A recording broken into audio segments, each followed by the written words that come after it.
Hi everyone, welcome to my channel. இன்னைக்கு நம்ம discuss பண்ண போகிறது ஒரு சிம்பிளான ஒரு ஃபினான்ஷியல் பிளானிங் வந்து எப்படி பண்ணலான்றதை பற்றி நம்ம பார்க்க போகிறோம். இன்னைக்கு வந்து ஒரு கஸ்டமர்கிட்ட நம்ம பேசிகிட்டு இருக்கும்போது ஒரு கிளையண்ட் கால் பண்ணிட்டு என்ன கேட்டாருன்னா, சார் நான் வந்து ஒரு 100 கோடி ரூபாய் நான் வந்து சொத்து சேமிக்கணும் சார், ஒரு 25 வருஷத்தில் நான் சேமிக்கணும், அதுக்கு நான் எவ்வளோ சார் இன்வெஸ்ட் பண்ணணும் அப்படின்னு கேட்டார். சார் 100 கோடி ரூபாயா, எதுக்கு சார் 100 கோடி ரூபாய் அப்படின்னு நான் கேட்டேன். அதுக்கு அவர் சொன்னார், இல்லை சார் விலைவாசியெல்லாம் ஏறிட்டே போகுது, 25 வருஷம் கழிச்சு பணத்துக்குலாம் பெருசாக மதிப்பு இருக்காது, அன்னைக்கு 100 கோடின்றது இன்னைக்கு மதிப்பில் ஒரு 80 கோடி ரூபாய் தான் இருக்கும், அதனால எவ்வளவு நம்ம சேமிக்கணும் அப்படின்னு தெரிஞ்சுக்கணும் சார் அப்படின்னு சொன்னார். நான் சொன்னேன், சார் புரிஞ்சுது எனக்கு, ஆனால் நான் உங்களுக்கு கேல்குலேஷன் அனுப்புறேன்னு சொல்லிட்டு ஒரு சின்னதாக நானே ஒரு கேல்குலேட் பண்ணி பார்த்தேன். ஒரு 12% நம்ம ரிட்டர்ன்ஸ் கேல்குலேட் பண்ணோம் அப்படின்னா ஒரு 100 கோடி ரூபாய் உங்களுக்கு வந்து ஒரு 25 வருஷத்துல உங்களுக்கு வந்து வெல்த் கிரியேட் பண்ணும் அப்படின்னா ஆவரேஜா 12% ரிட்டர்ன் உங்களுக்கு கிடைச்சது மியூச்சுவல் ஃபண்ட்ஸ்ல இன்வெஸ்ட் பண்ணீங்கன்னா எவ்வளவு இன்வெஸ்ட் பண்ணும் மாசம்னா 5.25 லட்ச ரூபாய் நீங்க இன்வெஸ்ட் பண்ணணும். ஸோ இப்போ 5.25 லட்ச ரூபாய் கண்டிப்பா அவரால் இன்வெஸ்ட் பண்ண முடியாது. பட் அவர் ஜஸ்ட் தெரிஞ்சுக்க விரும்புறாரு 100 கோடி ரூபாய் நமக்கு தேவைன்னா எவ்வளவு நம்ம இன்வெஸ்ட் பண்ணணும் அப்படின்றதுக்காக. ஸோ அப்போ நான் கேட்டேன், சார் ஒன்றும் பிரச்சனை இல்லை, நீங்க 100 கோடி ரூபாய் வந்து வேணுன்ற அவசியம் இல்லை லைஃப்ல, நீங்க வந்து ஒரு மேபி ஒரு ஃபியர்ல நீங்க கேட்குறீங்கன்னு நினைக்கிறேன். ஏன்னா நிறைய கஸ்டமர்ஸ்க்கு ஒரு ஃபியர் இருக்கும், ஃபியூச்சர்ல பணம் எவ்வளோ தேவைப்படுதுன்னு தெரியலையே, ஏன்னா முதல்ல ரொம்ப கம்மியாக தான் பணம் தேவைப்பட்டுச்சு, இன்னைக்கு வாழ்றதுக்கு நிறைய பணம் தேவைப்படுது, ஃபியூச்சர் இன்னும் நிறைய தேவைப்படும் அப்படின்ற ஃபியர்ல கூட அந்த கஸ்டமர் கேட்டிருக்கலாம்.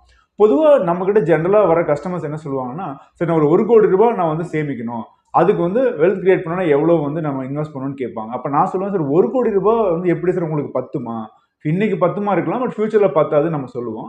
பட் இந்த கஸ்டமர் அதிகமாக கேட்டதுனால ஜஸ்ட் ஒரு கம்பேரிசன் பண்றோம், ஒரு சின்ன ஃபினான்ஷியல் பிளானிங் கஸ்டமருக்கு நான் லைவாகவே பண்ணேன். ஸோ அந்த கஸ்டமர்கிட்ட நான் கேட்டேன், உங்களோட வயசு என்ன சார் அப்படின்னு கேட்கும்போது வயசு 36னாரு. குழந்தைங்க வயசுன்னு கேட்கும்போது ஒரே ஒரு பெண் குழந்தை, ஒரு வயசு ஆச்சு அப்படின்னு சொன்னாரு. ஸோ ஒரு சின்னதாக ஒரு ஃபினான்ஷியல் பிளானிங் நம்ம அப்போ பண்ணோம். அப்போ என்ன பண்ணோம் அப்படின்னா, அவர் குழந்தைக்கு வந்து இன்னைக்கு ஒரு வயசு ஆச்சு. ஸோ ஃபியூச்சரில் படிப்பு செலவுக்கு பணம் கண்டிப்பாக தேவைப்படும். ஸோ ஒரு இன்னைக்கு வந்து பார்த்தீங்கன்னா ஒரு கனடாலாம் நீங்கள் அனுப்புறீங்க அப்படின்னா குறைஞ்சது 25 லட்ச ரூபா பணம் வந்து வேணும், ஹையர் எஜுகேஷனுக்கு வேணும். அப்போ அந்த 25 லட்ச ரூபா உங்களுக்கு வந்து இன்னைக்கு காஸ்ட். ஸோ ஒரு 6% பேசிக் இன்ஃப்ளேஷனில் வளருதுன்னு வச்சுக்கோங்களேன், எஜுகேஷன் காஸ்ட் வந்து 6% வளருது அப்படின்னா இன்னைக்கு குழந்தைக்கு வயசு 1 அப்படின்ற போது இன்னும் 16 வருஷம் இருக்குது அவங்க +2 முடிச்சு காலேஜ் போகிறதுக்கு. அப்போ இன்னைக்கு 25 லட்ச ரூபா தேவைப்படுறது 16 வருஷம் கழிச்சு எவ்வளவு தேவைப்படும் அப்படின்னு பார்த்தீங்கன்னா ஒரு 6% இன்ஃப்ளேஷன்ல ஒரு 63 லட்ச ரூபா தேவைப்படும். அப்போ 63 லட்ச ரூபா வந்து உங்களுக்கு தேவைப்படுது அப்படின்னா ஒரு 16 வருஷத்துக்கு நம்ம எவ்வளோ இன்வெஸ்ட் பண்ணணும் மாதம் அப்படின்னு வந்து பார்த்தீங்கன்னா குறைஞ்சது மாதம் வந்து ஒரு 11,000 ரூபா நம்ம இன்வெஸ்ட் பண்ணணும். ஸோ மாதம் வந்து ஒரு 11,000 ரூபா வந்து சின்சியராக நம்ம ப்ராப்பராக இன்வெஸ்ட் பண்ணிட்டு வந்தனாலே மியூச்சுவல் ஃபண்டில் ஆவரேஜாக ஒரு 12% ரிட்டர்ன் கிடைச்சதுன்னா ஈஸியாக அந்த 63 லட்ச ரூபாயை நம்ம வந்து அச்சீவ் பண்ணிடலாம். இது வந்து எஜுகேஷனுக்கான பிளானிங். நெக்ஸ்ட் வந்து மேரேஜுக்கான பிளானிங். இன்னைக்கு மேரேஜுக்கு வந்து பார்த்தீங்கன்னா இன்னைக்கு வந்து ஒரு 25 பவுன் எடுக்கணும்னா இன்னைக்கு ஒரு 10 லட்ச ரூபா தேவைப்படுது. ஸோ ஒரு 50 பவுன்லாம் நீங்கள் பிளான் பண்ணுறீங்கன்னா அப்ராக்சிமேட்டாக 20 லட்ச ரூபா தேவைப்படலாம். ஸோ இன்னைக்கு வந்து கல்யாணம் பண்ணணும், ஒரு 25லேருந்து ஒரு 50 பவுன் எடுக்கிறீங்கன்னா ஒரு 20 லட்ச ரூபா பக்கம் தேவைப்படும். ப்ளஸ் ஒரு மேரேஜ் எக்ஸ்பென்ஸ் ஒரு 5 லட்ச ரூபான்னு வச்சுக்கோங்களேன். ஸோ டோட்டலாக ஒரு 25 லட்ச ரூபா இன்னைக்கு கல்யாண செலவுக்கு தேவைப்படுது. ஸோ இப்போ இன்னைக்கு குழந்தைக்கு வயசு 1, இன்னும் 22 வருஷம் இருக்கு. ஸோ 22 வருஷம் கழிச்சு எவ்வளவு தேவைப்படும் அப்படின்னு கால்குலேட் பண்ணீங்கன்னா ஒரு 90 லட்ச ரூபா தேவைப்படும். அப்போ 90 லட்ச ரூபான்றது பணம் வந்து ரொம்ப பெருசாக தெரியுது. அந்த 90 லட்ச ரூபாய்க்கு நம்ம மாதம் இப்போ எவ்வளோ இன்வெஸ்ட் பண்ணிட்டு வரணும்னா ஒரு 7,000 ரூபாய் இன்வெஸ்ட் பண்ணிட்டு வந்தாலே போதும். மாதம் 7,000 ரூபாய் இன்னைக்கு இன்வெஸ்ட் பண்ணாலே அடுத்த 22 வருஷத்துல 90 லட்ச ரூபா பணத்தை நீங்கள் வந்து ரீச் பண்ணிடலாம். ஸோ இந்த பேசிக் பிளானிங் நம்ம பண்ணணும். ஸோ இது வந்து குழந்தையுடைய எஜுகேஷன், மேரேஜுக்கு. நெக்ஸ்ட் ரிட்டையர்மெண்ட்டுக்கு நம்ம பிளான் பண்ணோம். ஸோ ரிட்டையர்மெண்ட்டுக்கு அப்படின்ற போது அவங்க ஹஸ்பண்ட் ஒய்ஃப் ஒரு நார்மலான ஒரு ஃபேமிலி தான். ஸோ அவங்களுக்கு வந்து சொந்த வீடு இருக்கு, இஎம்ஐ கமிட்மெண்ட்லாம் எதுவுமே இல்லை. ஸோ ஹஸ்பண்ட் ஒய்ஃப் 2 பேரும் இன்னைக்கு லீவ் பண்ணணும்னு வச்சுக்கோங்களேன், ஒரு ஃபேமிலியை ரன் பண்ணணும் அப்படின்னா அவங்க 2 பேத்துக்கு மட்டும் வந்து பார்த்தீங்கன்னா ஒரு 30,000 ரூபாய் இன்னைக்கு செலவாகும். சைல்டுஹுட் எக்ஸ்பென்ஸ் நான் எடுத்துட்டேன், பிகாஸ் ஆஃப்டர் ரிட்டையர்மெண்ட் குழந்தையெல்லாம் படிச்சு கல்யாணம்லாம் பண்ணி கொடுத்துட்டாங்க அப்படின்னா அவங்க ஃபேமிலியில் இருக்க போறதுல அவங்களோட எக்ஸ்பென்ஸ் இப்போ இருக்காது. ஸோ அதனால பேசிக்காக ஹஸ்பண்ட் ஒய்ஃப் மட்டும் ஒரு ரிட்டையர்மெண்ட் லைஃப் ரன் பண்ணணும் அப்படின்னா இன்னைக்கு காஸ்ட் வந்து ஒரு 30,000 ரூபாய் இன்னைக்கு இருந்தால் சொந்த வீட்டில் போதுமானது.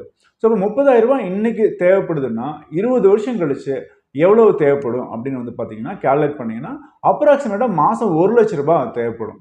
ஸோ அப்போ 1 லட்ச ரூபா வந்து மாதம் வந்து உங்களுக்கு 20 வருஷம் கழிச்சு வரணும் அப்படின்னா குறைஞ்சது ஒரு 2லேருந்து 2.25 கோடி ரூபாய் தேவைப்படும். நீங்க எவ்வளவு இன்வெஸ்ட் பண்ணணும் மாசம் அப்படின்னா அடுத்த 20 வருஷத்துக்கு மாசம் ஒரு 23,000 ரூபாய் நீங்க இன்வெஸ்ட் பண்ணணும். அப்போ ஒரு 23,000 ரூபாய் இன்வெஸ்ட் பண்ணாரு அப்படின்னா அப்ராக்சிமேட்டா ஒரு 55 lakhs அவர் இன்வெஸ்ட் பண்ணிருப்பாரு. அவருக்கு ஒரு 2.25 கோடி ரூபாய் வந்து அவருக்கு திரும்ப கிடைக்கும். அந்த பணத்தை அவங்க என்ன வேணா யூஸ் பண்ணணும். மியூச்சுவல் ஃபண்ட்லயே வந்து SWP முறையில் அவங்க யூஸ் பண்ணி மந்த்லி வித்ட்ரா பண்ணிக்கலாம்.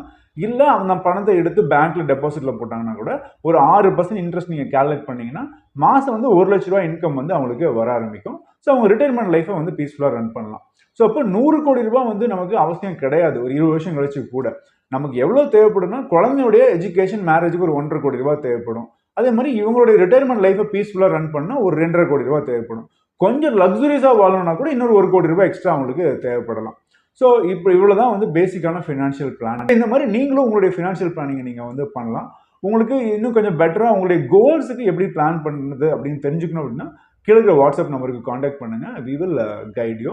அதே மாதிரி என்னென்ன மாதிரி திட்டங்களில் இன்வெஸ்ட் பண்ணணும் அப்படின்னாலும் நீங்கள் ப்ளீஸ் வந்து கீழே இருக்கிற வாட்ஸ்அப் நம்பருக்கு காண்டாக்ட் பண்ணுங்கள். இல்லை நீங்கள் டேரெக்டாக நீங்களே இன்வெஸ்ட் பண்ணணும்னு நினைக்கிறீங்க அப்படின்னா எங்கள் மூலமாக இன்வெஸ்ட் பண்ணணும்னு நினைக்கிறீங்கன்னா லிங்க் கொடுத்துருக்கோம். அசெட் பிளஸ் உடைய மொபைலுடைய ஆப்புடைய லிங்க் வந்து டிஸ்கிரிப்ஷனில் இருக்குது.